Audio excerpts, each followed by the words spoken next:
এক বাড়িতে দুইজনের মৃত্যু। বড়খলা বদরপুর মাছিমপুর জিপি বদরপুর প্রথম খণ্ডের বাসিন্দা মরহুম তফজ্জুল আলী মাঝার ভূঁইয়ার দ্বিতীয় পুত্র সৈয়দুর রহমান মাঝার ভূঁইয়া ও উনার আপন চাচা মরহুম তজম্মুল আলী মাঝার ভূঁইয়ার তৃতীয় পুত্র আলাউদ্দিন মাঝার ভূঁইয়া গত রাত ইহকাল ত্যাগ করে পরকাল গমন করেন। মৃত্যুকালে সৈয়দুর রহমানের বয়স ৬০ বছর এবং তার ভাই আলাউদ্দিনের বয়স ৬৭ বছর জানা গেছে।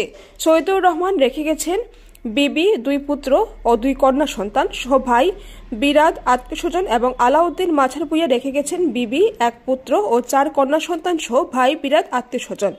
২১ তারিখ শনিবার দুপুর ২ ঘটিকায় তাদের নামাজে জানাজা আদায় করা হয়। এতে ৫ শতাধিক এর উপর মানুষের সমাগম ছিল। তাদের মৃত্যুর খবর ছড়িয়ে পড়তে এলাকা জুড়ে শোকের ছায়া নেমে আসে।